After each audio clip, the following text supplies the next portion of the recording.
Bonjour, je suis Estaria Ledoux, la coprésidente d'Égide, l'Alliance internationale francophone pour l'égalité et les diversités. Égide est une coalition internationale, réseau par et pour les personnes LGBTQI+, de plus de 144 organisations de la société civile situées dans plus de 31 pays et territoires où le français est utilisé pour la lutte et la mobilisation. Notre mission est de soutenir les organisations, de faciliter des espaces de discussion et de faire entendre les voix de nos communautés à tous les niveaux et dans tous les espaces. C'est pour cela que j'ai le plaisir de vous inviter à notre première conférence internationale « Vivre l'égalité et les diversités dans la francophonie », co-organisée avec la Ville de Genève et le Centre Maurice Chalumeau en sciences de sexualité de l'Université de Genève. Afin de vous présenter un peu plus l'événement, je vais laisser la parole à ma collègue Stéphanie Palancade, agente de coordination événementielle. Merci. Bonjour tout le monde, je m'appelle Stéphanie Palancade et je suis en charge de coordonner la conférence « Vivre l'égalité et les diversités dans la francophonie ». C'est un événement en ligne, gratuit, qui aura lieu du 30 juin au 2 juillet 2021. Et à partir d'aujourd'hui, une nouvelle importante, vous pouvez vous y inscrire. Comment faire? En allant à l'adresse suivante, www.egide.org/Genève 2021. Pourquoi assister à la conférence? Parce que c'est l'occasion de dresser un état des lieux de la situation des communautés LGBTQI+ francophones. Mais c'est surtout le moment de donner la parole aux personnes concernées dans une conversation importante entre les différentes zones géographiques. Pour s'assurer de ce dialogue productif entre les activistes, les milieux universitaires et les milieux institutionnels, la programmation a été confiée à un comité consultatif sous la coprésidence de Myria Trilge de l'Université du Québec à Montréal et de Lorena Parini du Centre Maurice Chalumeau en sciences des sexualités à l'Université de Genève. Chaque journée de la conférence a sa thématique.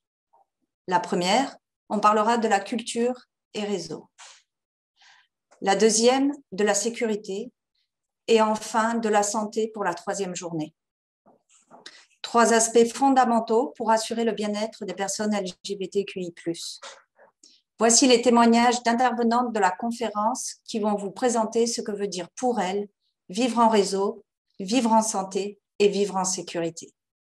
Je m'appelle Lorena Parini, je suis professeure à l'Institut des étudiants de l'Université de Genève. Je suis aussi membre du comité scientifique du Centre Maurice Chalumeau Sciences des sexualités. Vivre en réseau, c'est ce que je crois beaucoup de personnes LGBTIQ+ font. Le milieu LGBTIQ+, c'est la deuxième famille, notre famille choisie, un réseau amical de soutien, un réseau de lutte, un réseau politique. Et je crois que c'est très important que les associations, les groupes militants se fassent connaître pour que toute personne qui a envie de militer ou qui a besoin de soutien puisse savoir où s'adresser, à qui s'adresser. Je m'appelle Elisabeth Brousseau, je suis sociologue et avocate de formation, je suis lesbienne et maman. Pour une avocate comme moi, c'est sûr que ça sonne et ça résonne pour pouvoir permettre l'avancement des lois et des droits et d'une sécurité juridique. C'est une chose vivre avec des dangers ou des craintes, mais si on a des recours, des gestes moteurs pour faire évoluer les choses positivement et ne pas laisser la violence ou la peur croître impunément. Bonjour, je suis Rouhama Queer, je viens de la Tunisie, je suis militante, féministe, queer, trans, non-binaire et artiste. Alors, vivre en santé, pour moi, ça peut s'avérer pour quelqu'un quelque chose de très évident. Mais vous savez, pour la communauté LGBTQI+, surtout ici en Tunisie ou en Afrique du Nord, c'est une question de survie, c'est une lutte au quotidien. Donc, pour moi, vivre en santé, c'est une lutte, c'est une bataille.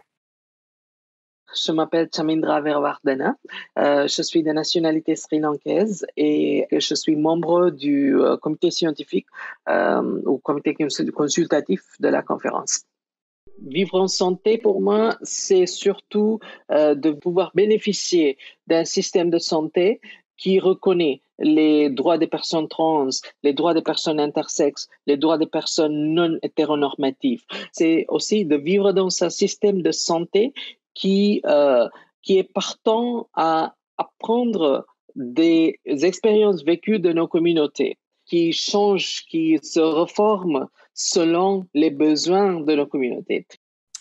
Merci à toutes les quatre. La conférence est accessible en ligne, donc vous pouvez y assister de n'importe où. Et afin de renforcer les liens avec les institutions internationales de protection des droits humains basées à Genève, nous diffuserons depuis les locaux de l'Université de Genève. Nous aurons l'honneur de recevoir l'expert indépendant des Nations Unies sur l'orientation sexuelle et l'identité de genre, Victor Madrigal-Borlos, et qui nous fait un plaisir de nous partager un mot pour ce lancement. Chers amis, bonne journée. Je suis Victor Madrigal-Borlos, expert indépendant des Nations Unies sur la protection contre la violence et la discrimination fondée sur l'orientation sexuelle et l'identité de genre. J'espère que vous allez tous et toutes bien. J'espère aussi que vous envisagez de participer à la conférence internationale sur les droits de l'homme organisée par Égide, où j'aurai le plaisir de me joindre à une série d'experts et de défenseurs des droits de l'homme pour échanger des connaissances et apprendre de notre travail pour promouvoir les droits humains des lesbiennes et des gays, des personnes bisexuelles et trans et des personnes de genre diverses autour du monde. Cette importante conférence, qui se tiendra en français, garantira que les personnes, communautés et populations qui travaillent dans des environnements francophones auront accès à des connaissances globales et que leurs connaissances et expériences seront également partagées avec des autres. Je suis convaincu que ça va être une opportunité extraordinaire de s'assurer que la richesse et la texture de leur culture, de leur histoire et de leur approche sociale seront partie de la vision globale de la lutte contre la violence et la discrimination. Jusque-là, restez en sécurité, chers amis, et prenez bien soin de vous. Et j'espère vous revoir. À bientôt.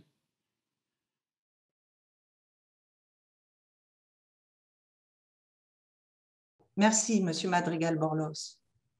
La ville de Genève est très impliquée sur les questions LGBTQI+, tant localement qu'à travers son programme de coopération internationale qui soutient des projets pour promouvoir le respect des droits fondamentaux des personnes LGBTQI+.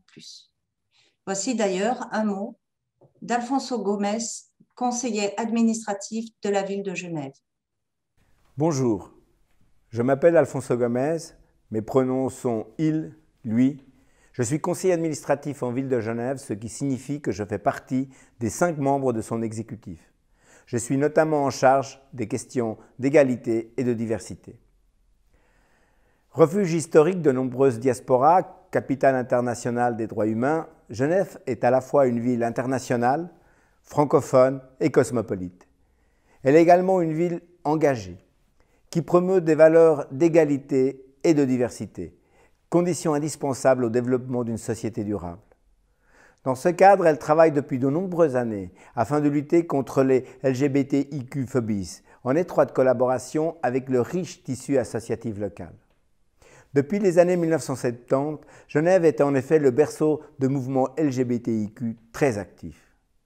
C'est dans le prolongement de cet engagement que la ville de Genève a souhaité s'associer à l'Université de Genève pour se porter candidate à l'accueil de la première conférence internationale et assemblée générale de la nouvelle Alliance internationale francophone, Égide. Alors que la crise que nous traversons touche particulièrement les communautés LGBTIQ, les exposant davantage encore aux discriminations et aux violences, une telle conférence est plus que jamais nécessaire. Elle contribuera, je l'espère, à encourager et nourrir la formidable dynamique qui rassemble les communautés LGBTIQ francophones. Dans ce cadre, vous pouvez compter sur le soutien plein et entier de la ville de Genève. En amont à cette conférence, la ville de Genève organise une pré-conférence des villes inclusives, dont l'objectif est d'explorer le rôle et les responsabilités des villes dans la lutte contre les LGBTIQ-phobies et d'échanger des bonnes pratiques entre collectivités publiques locales. J'espère que cette rencontre sera la première d'une longue série d'échanges au sein des différents réseaux dont la ville de Genève est membre, comme l'Association internationale des maires francophones, le réseau des Rainbow Cities et bien sûr l'Alliance Égide. Bien sûr, nous regrettons beaucoup de ne pas pouvoir vous accueillir physiquement à Genève, et cela en raison des restrictions sanitaires. Mais nous avons tout mis en œuvre avec nos partenaires pour que cet événement soit malgré tout une belle réussite. Je terminerai en remerciant chaleureusement le réseau Égide et l'Université de Genève, nos deux partenaires dans l'organisation de cette conférence. Je remercie également les nombreuses personnes issues de toute la francophonie qui ont accepté de participer au très beau programme que nous vous proposons.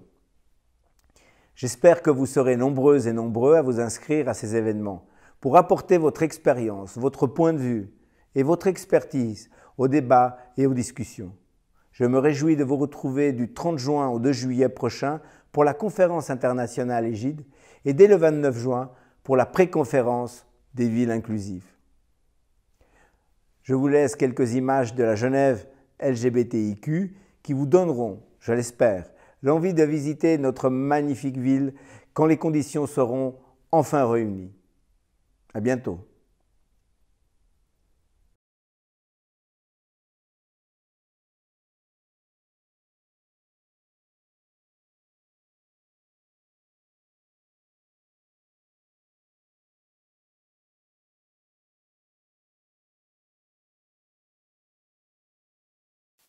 Merci, Monsieur Gomez.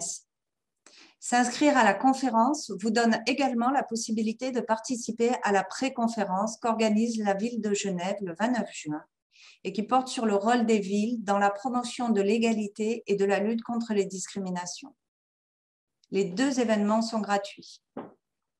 La conférence va produire des savoirs francophones importants pour nos communautés.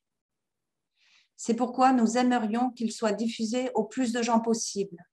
Alors, aidez-nous à faire passer le mot et à partager l'adresse du site de la conférence sur les médias sociaux. On vous retrouve du 30 juin au 2 juillet 2021. À bientôt et merci beaucoup.